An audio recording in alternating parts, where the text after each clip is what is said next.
Hi there. Welcome back to the show. I'm Sam Sorbo. This is the Sam Sorbo Show. My guest now is Chad Prather. He is the author of a new book called Am I Crazy? And we're going to talk to him about perhaps the answer to that. By the way, Chad, I just want to tell you, I told Braden that you were coming on the show and he was very excited. Well, I was thinking about Braden when I got the invitation to come on the show. Please tell him I said hello. Oh, that's funny. I thought you were thinking about him when you wrote the book because he's a little bit crazy. I think all of us have gone slightly crazy lately.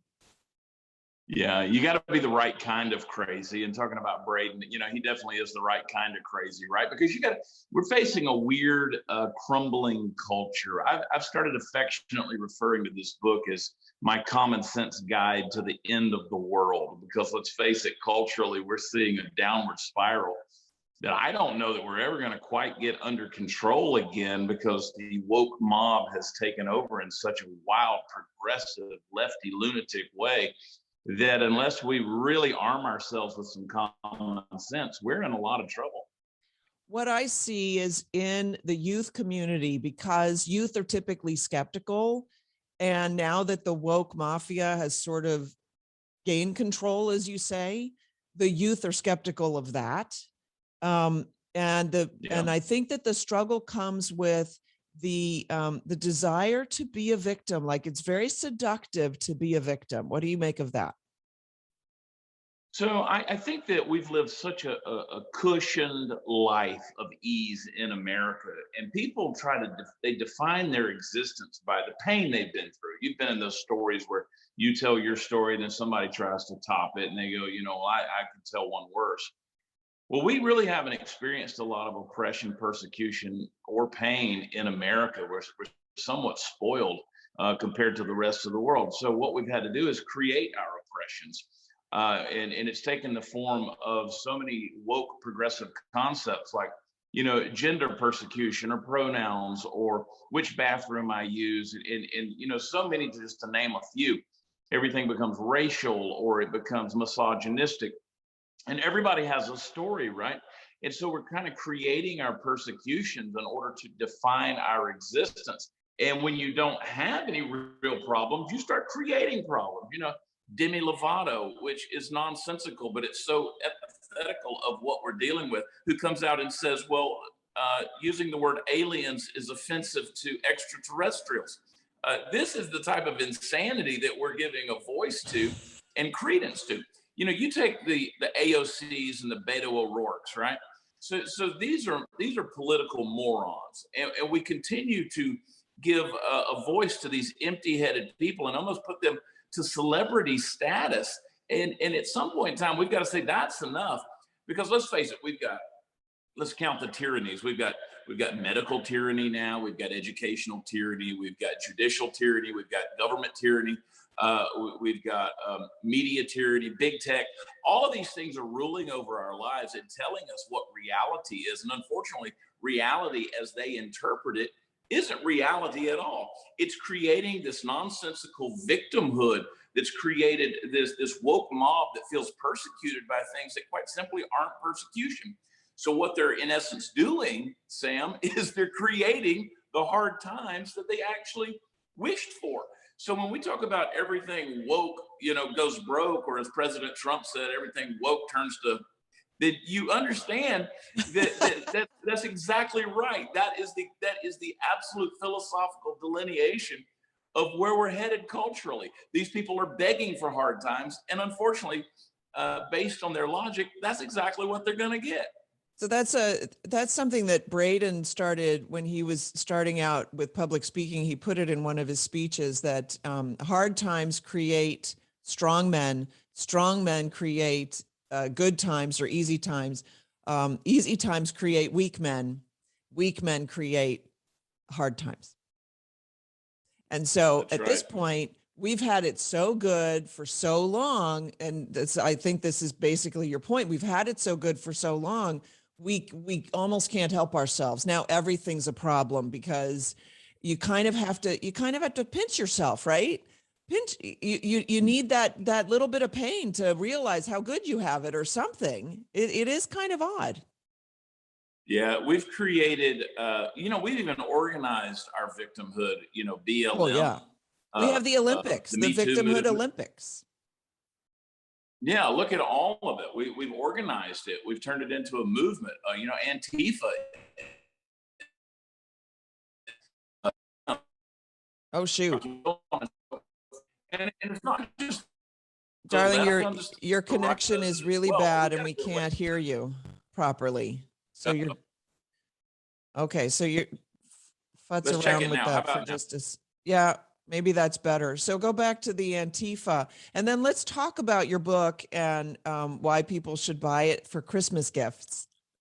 Sure. So, we've organized our victimhood, Antifa, BLM, Me Too movement, the Black Lives Matter, Occupy Wall Street, so many different things.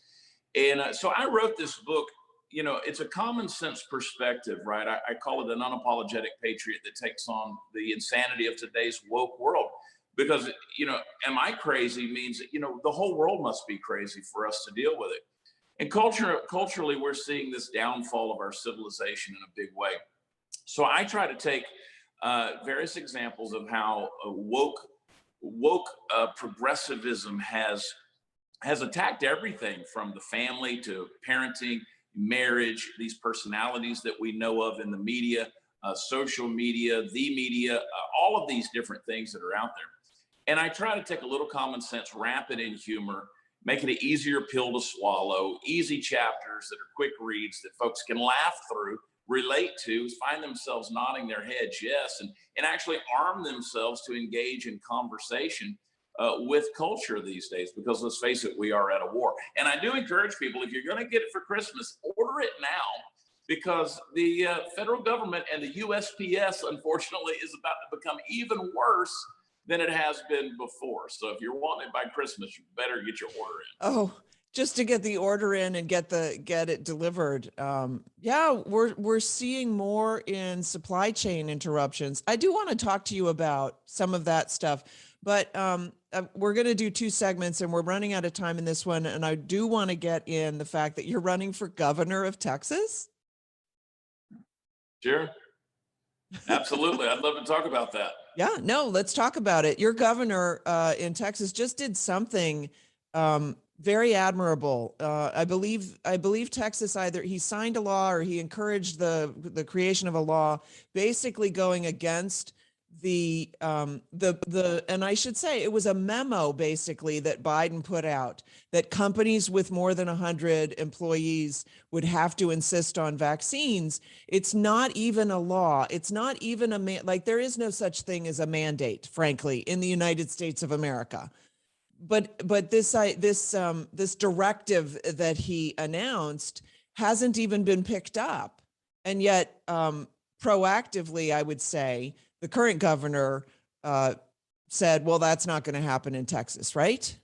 Well, the problem with that is it sounds admirable. And here's the issue that conservatives have with Greg Abbott in the state of Texas. Greg Abbott is a good campaign conservative, and he's proven throughout his last 7 years in office that he's very good at saying the right things. He's not great at doing them. And that's the frustration we all have. So in that regards, I've discovered that if you have enough money, and he does, that you can make yourself appear to be anything. Now, let me explain to you what I mean, because that's not just campaign rhetoric on my part.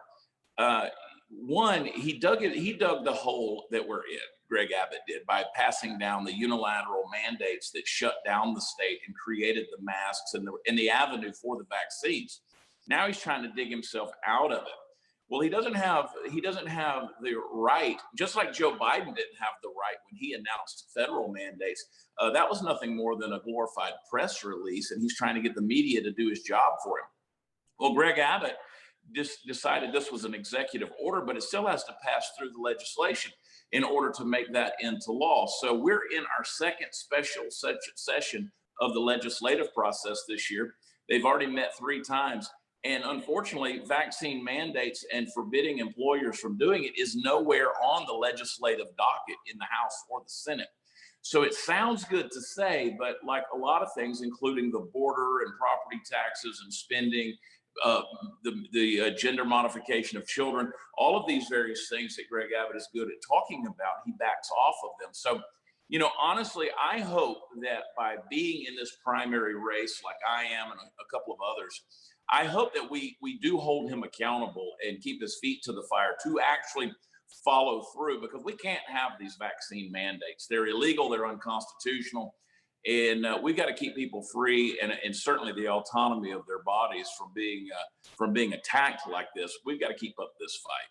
Right now, so I remember now that it was he just wanted the legislature to consider it. The reporting made it sound like he was basically a hero, Right. which is what reporting does. Sure. And so basically, when you go on the campaign trail, and I imagine you're already on the campaign trail, you're speaking about that kind of a thing. But I think the real problem is that people don't understand how our government works. They Right. think so. So now we have kings. We have people who just say, like, when I heard the Joe Biden thing, it sounded like it was a done deal. And in fact, on my phone, I'm traveling tomorrow, and I got a text from the airline, and it says the federal government, no, so it says federal law requires masks. And I'm like, no, it doesn't. There is no federal law. Am I wrong?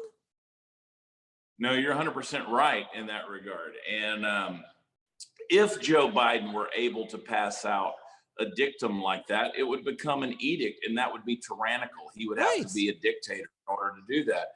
That's why we have Congress never voted on it, and Biden never signed it into law, and neither did Trump. So how can people walk around, major companies walk around and lie to the American people?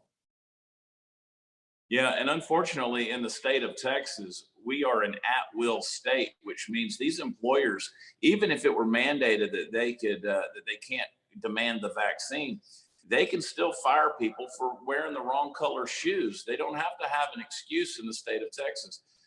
So we have a legislative process here that we really need to go through, and it certainly needs to happen on a federal level. But let's face it, this is an agenda. You know this. This is something they're trying to push through. We can almost write the script at this point, and it's ridiculous. Listen, the Constitution of the United States wasn't written to keep you safe or to keep you healthy. It was written to keep you free. And That's what's right. happening right now is the absolute abolition of people's liberties and their freedoms. And we're giving them up because, quite honestly, we don't understand civics or the legislative process in the United States anymore. Well, yeah, and we don't understand fear. So I'm going to take a quick break with you. We're going to come back and talk more about the book and the mandates and all of this stuff. Chad Prather, if you want, go to Prather 2022, Prather2022.com, and you can support his run for the governorship of the great state of Texas. Hey, Chad, not every state can be Florida, let's face it. But, That's true. we can, and the thing is that it's great that people like you, I mean, you are a comedian, you are a pundit, you have your show on the Blaze. And by the way, for everybody